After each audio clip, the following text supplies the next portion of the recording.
సాధారణంగా మనం చూసే శివలింగాలన్నీ ఒకేలా ఉంటాయి. కానీ ఒక శివలింగం మీద కొప్పు అంటే జుట్టు లాంటి ఆకారం ఉందని మీకు తెలుసా?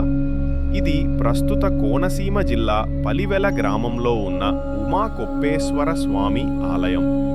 ఇక్కడి శివలింగం మీద కొప్పు అంటే జుట్టు కట్టినట్లు కనిపించడం ఈ ఆలయ ప్రత్యేకత. స్థల పురాణం ప్రకారం పూర్వం ఈ ఆలయ పూజారి ఒకరు చెడు అలవాట్లలో పడి ఆలయాన్ని నిర్లక్ష్యం చేసేవాడు.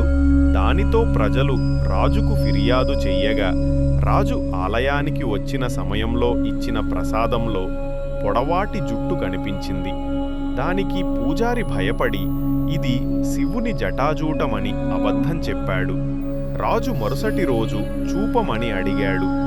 దానితో ఆ రాత్రి పూజారి భయంతో శివుని ప్రార్థించగా శివుడు కరుణించి మరుసటి రోజు నిజంగానే శివలింగంపై జటాజూటం కొప్పు ప్రత్యక్షమైంది.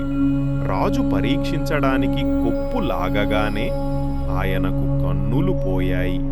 తరువాత భక్తితో క్షమాపణలు కోరగా స్వామి కరుణించి ఆయన దృష్టి తిరిగి ఇచ్చాడు.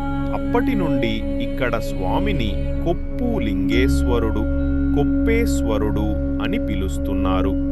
ఇలాంటి రహస్యమున్న ఆలయం తెలుసా మీకు? మరెన్నో ఆలయాల విశేషాల కోసం మన ఛానల్ను సబ్స్క్రైబ్ చేయండి.